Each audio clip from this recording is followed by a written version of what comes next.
Smith. He's a member of the Von Brown team starting in 1951. He's got over 40 years under his belt. His specialty is electrical systems, systems engineer. He became the Saturn program manager starting on Apollo 14. And then he became the deputy director of the Marshall Space Flight Center here in Huntsville. And then he went up to headquarters for a while as the deputy associate administrator, space flight. Then in '79, came down to the Kennedy Space Center as director and remained there until he retired in 1986. He's now a group director at EER here in Huntsville. And I know we're going to get a good story from Dick on how he used to do it in the old days. Dick?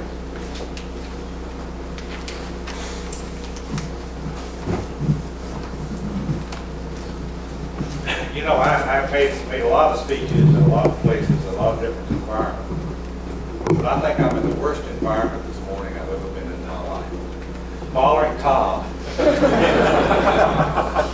And anything else that I say about what happened to the Saturn, the guy's following me is George McKay, and he used to be responsible for our flight evaluations, and he'll call my hand on anything I say. So I'm between the devil and the deep blue sea, and nothing I can say will be right this morning. So, okay, that's right. That's right. Tom's the devil. Okay.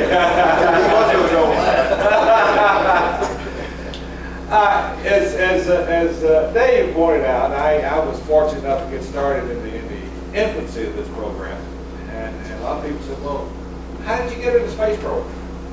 Absolutely by accident. You want to know the truth about it? I graduated in '51. I was on a 9-month postponement and induction to the Army. I had a greetings from my friends and neighbors to go into service. I knew I was going in a matter of a couple of months after I got out, and I was interviewing for jobs all around the country, and I came home Easter, and I was living over in Decatur. Someone says, "Hey, they're hiring a bunch of people over the arsenal." And so Saturday morning, I borrowed Dad's car and came over and started wandering around. Went up on Squirrel Hill, and first person I met was a rough-looking guy with a scar across his face named Kurt Davis.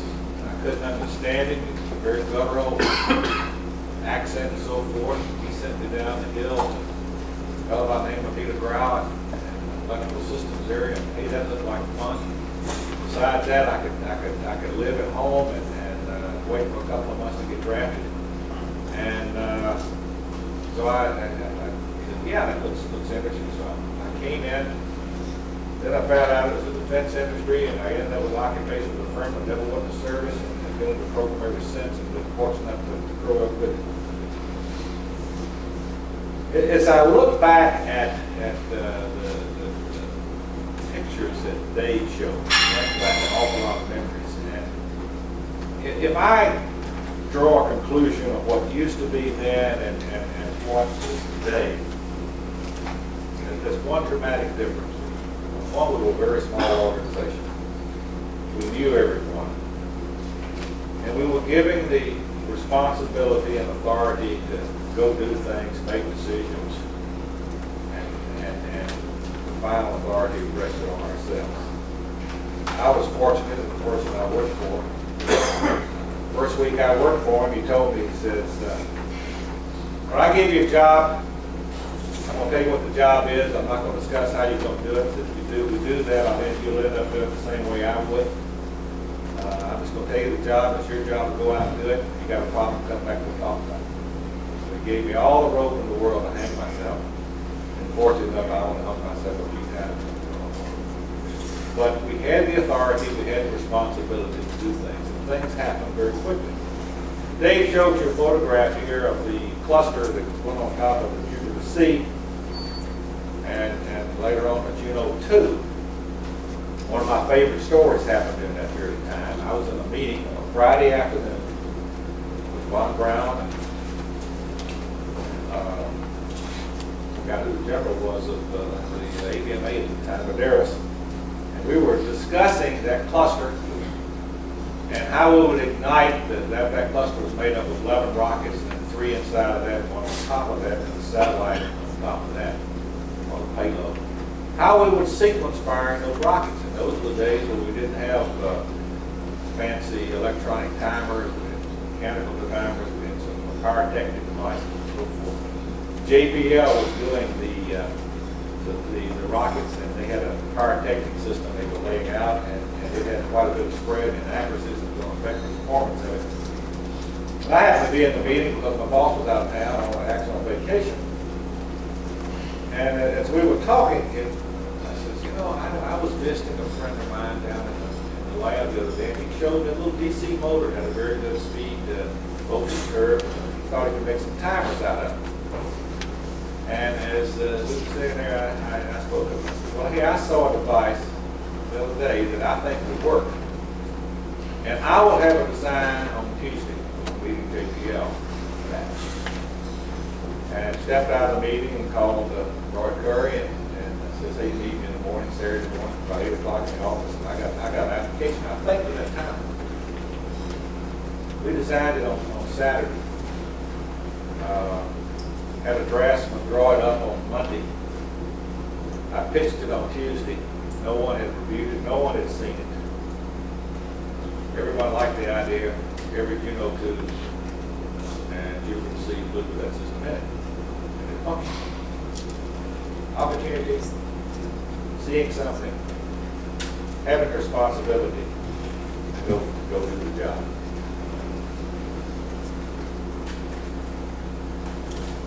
Today, sometimes we expect perfection in everything that happens. We tend to forget that in the early days of these programs, there was a heck of a lot of trial and error we were learning.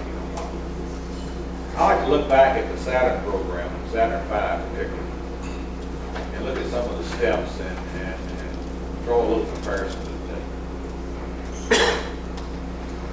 First of all, in our conservative approach, we were going to fire a couple of vehicles for the first stage of the Saturn V. We were going to withhold for the second stage of the thing and fire a couple of those, and we would withhold for the third stage on that and fire a couple of those, and we'll have capability to do it. We had a guy by the name of George Miller up in Washington says, hey, that's going to take too long, cost us that much money. We didn't think about money so much time.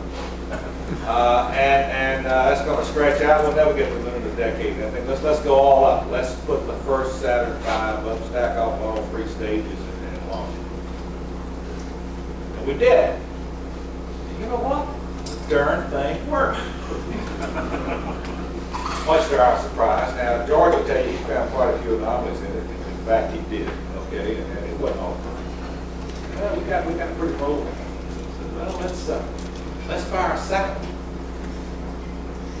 And you know what? It didn't work quite as well as that first one did. We had Pogo in the first stage. Almost broke the vehicle up. And I got through that. Good. Fired the second stage. One of the J2 engines, we had 5 of them sitting there. It didn't start. Well, we were very safety conscious and all. We had pre-valves to shut off the flow of fluid down to the engine in case one came apart. So we shut the pre-valves on that engine. Cross-wired the son of a gun. We cut the pre-valves on the other engine. We lost 2 engines. Well, that helped on along in space. We fired the S4B stage. We fired it 3 times. And guess what? The third time we fired it, it had the same fate that the engine did in the second stage. Then we've got to look at the data and the conical section forward the instrument unit that held the spacecraft up. It's long, made out of honeycomb material. It almost collapsed. Just net air. Several things, any one of which could have been a major catastrophe. We did them through. We did get the mission. We had planned on the next flight to put a man on it and put him in low Earth orbit for a mission. I remember a day was now the hospital space operating place over there, all-day meeting on Sunday. That I think took place about probably 3 weeks after that mission, something like that. The end of that day, the conclusion was, hey, we understood that photo. We understood that engine problem. We understood Marshall, we got locked in the slaw and how to fix that. And yeah, we're gonna go ahead and put a man on it the next time. But let's not put him in lower orbit. Let's orbit money. Apollo 8 was born in that mission that day. Got something. Now, think in today's environment with 60 Minutes and 2020 and some of these other programs that we get in the doomsday, our press and everything, how you would so put a man on the next one with major failures under our belt and gone ahead. We as a society, and I say we, because we all guilty, as Tom said, it starts at the bottom where it said all the knowledge doesn't come out of Washington. We as a society have forgot that living is risky. And we don't want to take any risk. We look at the lawsuits and everything else goes around. We expect everything to be perfect. It's not.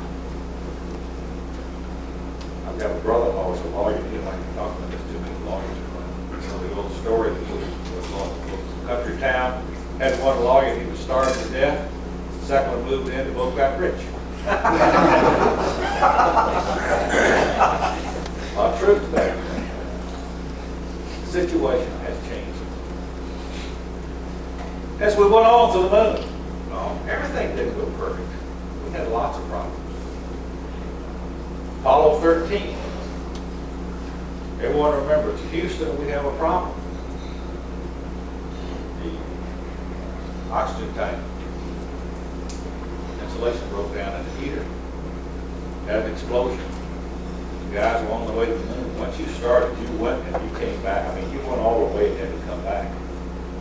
We had the famous lifeboat mission there where the lunar landing module, which was not designed to sustain life in that thing, that length of time. They used all the resources, thank God for duct tape, a few things like that scrubbing the atmosphere, because the scrubbing system in the limb was different from the one in the command module. They had to go in and actually scrap it together, put together duct tape so they could keep the CO2 scrubbing and everything. One of the most dramatic flights we ever had. We got it back safely.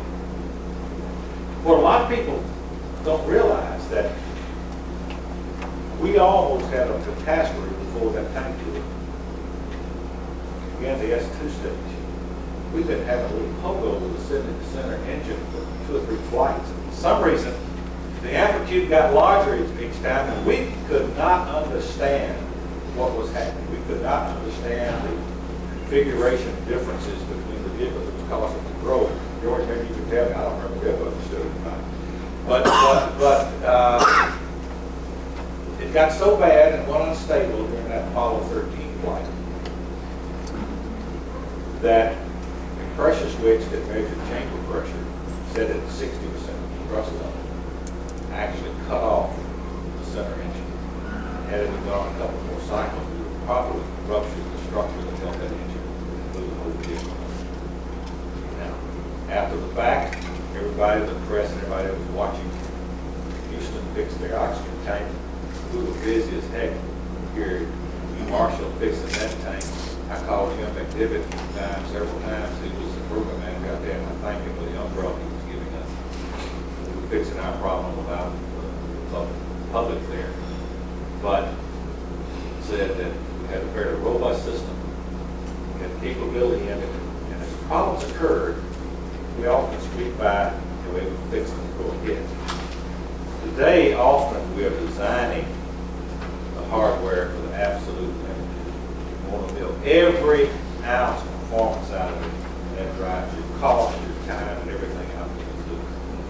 The only time in my personal experience where performance was not a problem was on the Skylab program. We started out Skylab with going to build a design of a wet workshop.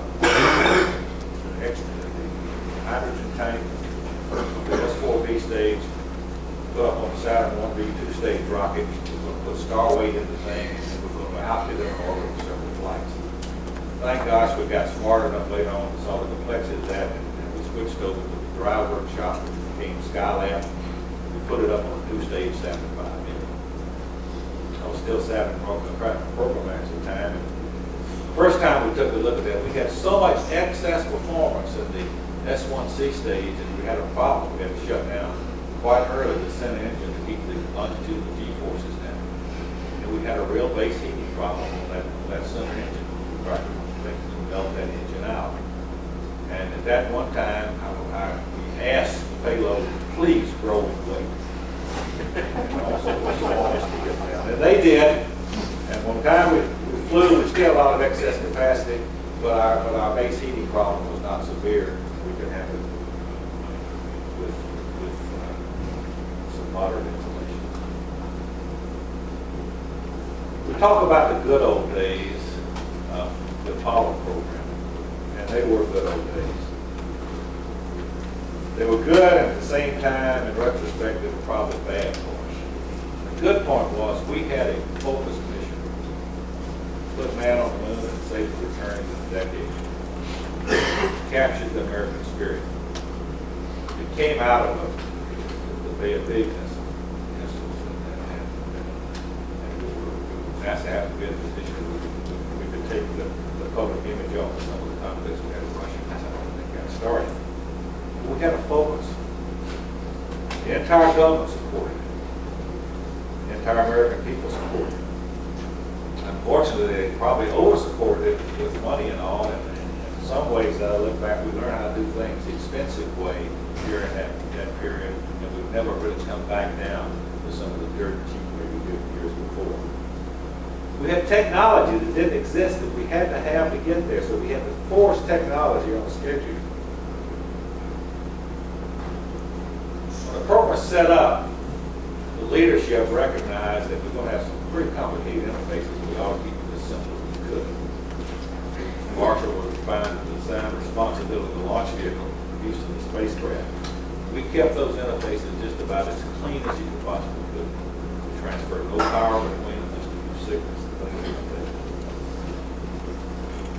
Headquarters in those days delegated as much authority as possible to the centers. They did establish a bunch of inter-center panels that worked on interfaces and so forth. They were charted by headquarters, so they put headquarters panels in. And the philosophy was if you couldn't resolve an issue, it went to headquarters for a decision. But we tried that a couple of times, and we had a conflict, and we found out that took so darn long, it wasn't worth it, so we said it was a good motivation for us to fix our problems and our differences and never go up there to get an answer because we couldn't get one at a time back to solve the problem. So the threat was there. The system was designed very conservative. Saturn V, if I remember correctly, initially had a requirement, I think, of about 86,000 pounds above it to start with. And I think by the time the program got started, it was 95. But I well remember the last three missions. Above the instrument, we had 107,350 pounds. Just about the limit of our capability. We had one other modification we could put in. It wasn't too bad that we could pick up a few pounds if we had it. The only thing that saved us from growing out of our capability was those darn parachutes on the command module. They couldn't put any more weight in them because they had to redesign the whole recovery system. So that stopped them growing, and that's what we got. Because you all remember the last three missions in the road.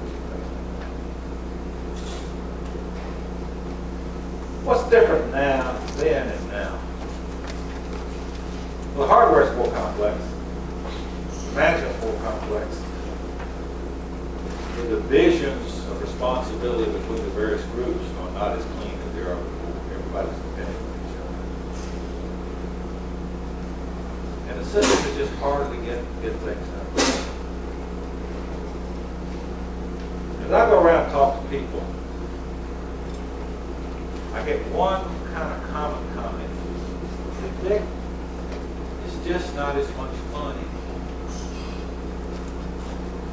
I've done a lot of thinking about what's behind that statement. It's not as much fun.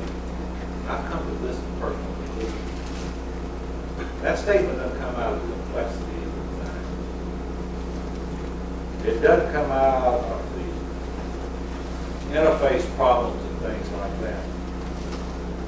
comes from the fact that individual people do not have the same responsibility as they get back. They're not allowed to do things.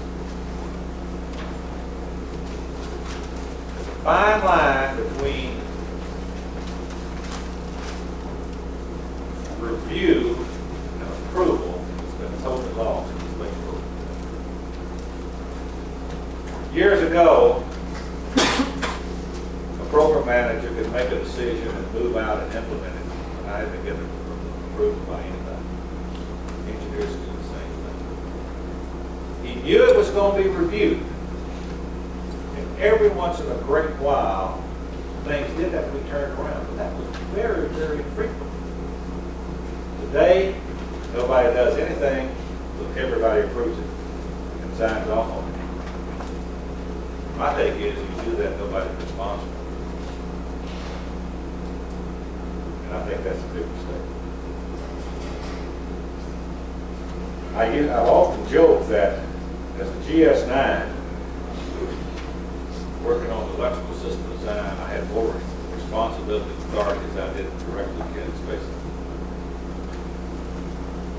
Everyone in ABMA who worked on it knew my position in electrical system design to be my responsibility. I could pick up the phone the day before launch and say, hey, we got to put a change in that vehicle. It's going to cost you a couple of days to schedule the launch. It was done. I didn't go through a whole bunch of change boards and things like that to get that done. At the same time, I knew I was accountable for that, and I knew the people were going to hold me accountable for it. And if I did it right, it was fine. And that authority had a responsibility. I really didn't enjoy that same capability correctly to get this space.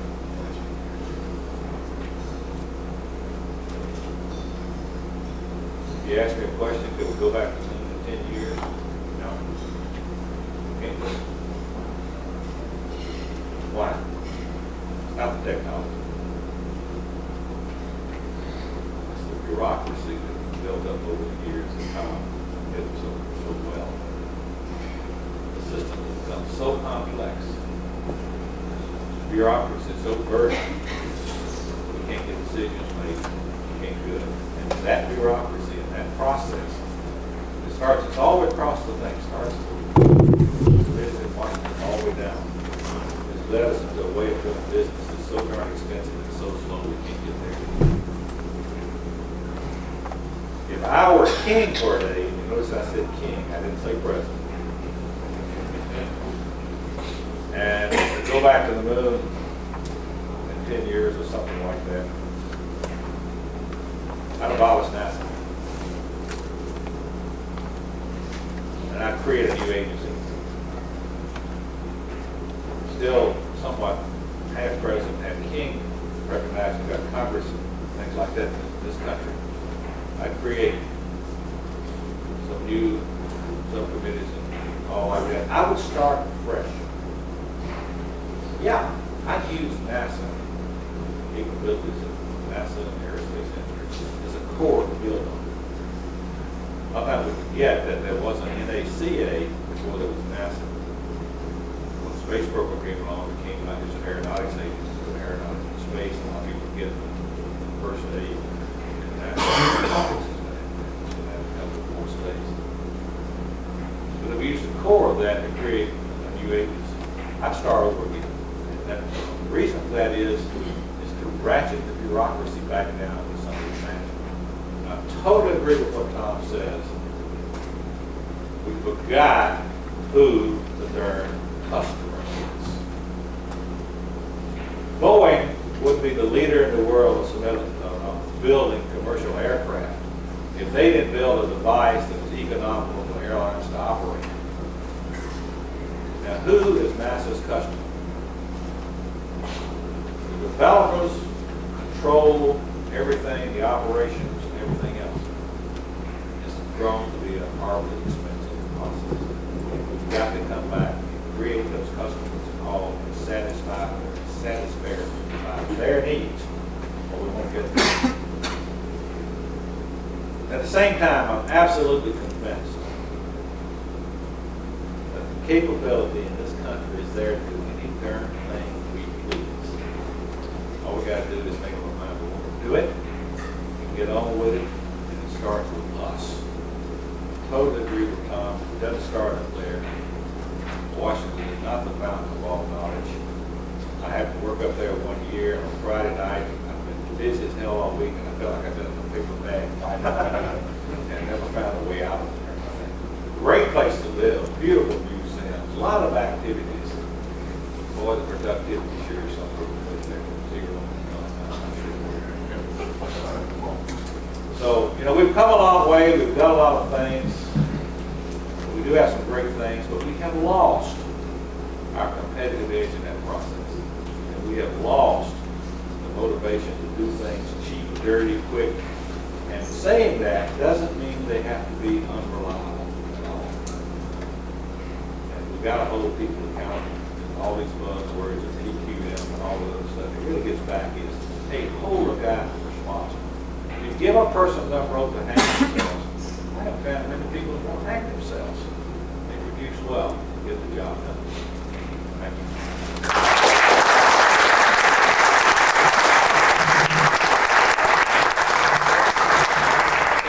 We're going to change our format while your questions are fresh on your mind, rather than waiting for all the speakers. We're going to do like we did with Tom and ask any questions now today. What was the modification? The last one I talked about, we had a dual coil heat exchanger, I think in the S4B to decrease the amount of gas and all we had for pressurization, and it had some instability problems. Pulsated between the two coils a little bit. We felt it was safe enough to do, but we really didn't want to do it unless we had to. That was without major modification to the last thing we had much leak. Do you ever look at the possibility of using standard engine gas generator for the two engines that out there on the engine range? I don't ever remember doing that, I don't remember looking at that.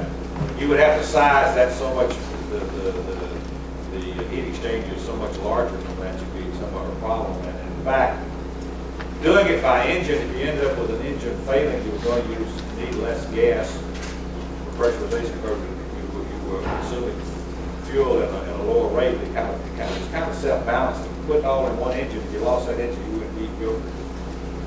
We did have an engine out capability requirement, okay, and that included us doing what you said. What I was getting at, you have to cool it anyway, otherwise you're going to have a problem.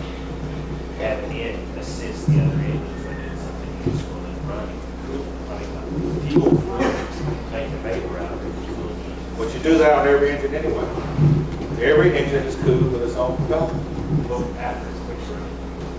Oh, You don't worry about that after it's running. normally you don't worry about it after it's quit running, okay, but that Saturn 5 thing was kind of a unique situation there with the engine out. I had that engine centering out about 60 seconds or something like that. The first cut, it was extremely long time. Yeah. Could you explain what POGO means? POGO is something that's peculiar to basically liquid propulsion. You know, when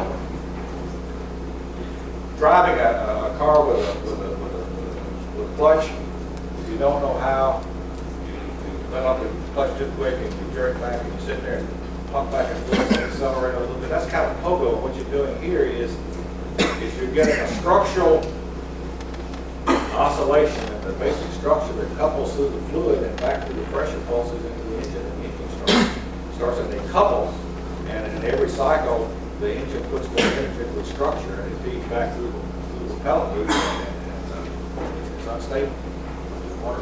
It's the first mode of the structure coupling with the first mode of the propulsion system. And it is bad news for the engine. It'll get you long way. Was it also the weight, going back a little history, technical question, you originally had, I believe, 8 ullage motors on the S2 interstage, and then you went to 4, and then I think you eliminated those, I think I'm completely on the last 2 birds. Was that strictly a weight reasoning, or they weren't needed, or? I think it really was the fact that we learned more about the managing of the propellant. We were worried about the propellant moving forward and having any bubble that as we found out more of the physics of what took place, we just did not need that, and we were able to just trim it back to what was practical. Conservative to start with, and we really understood the physics and the dynamics, and we just trimmed it back. You mentioned getting responsibility back to the people who are doing the work, and that ties in with, you know, the TQM buzzwords that NASA and industry are throwing around nowadays. Do you really see any changes being made to get back to that type of philosophy, or are they just paying lip service to the concept? I see some of both. I see, I won't use names, I see some of the leaders that talk a lot, and then they take action that says, I'm not really believe what I'm saying, and they do actions that destroys all that. And at the same time, I see down in some areas, people are really getting serious about that and giving responsibility back. I read an article about it a couple of nights ago in the KSC newspaper, where one of the major directors down there was totally reorganized using TQM techniques and letting the workers recommend what the organization was going to be. It's the first time in history that I can know of that everybody was anxiously awaiting the organization, enthusiastic. Yeah, there are some things there that are working.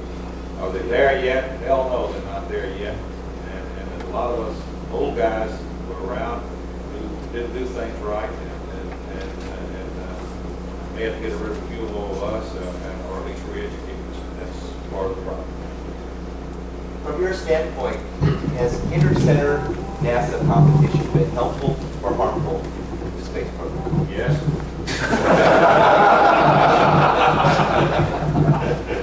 Both. It really has both.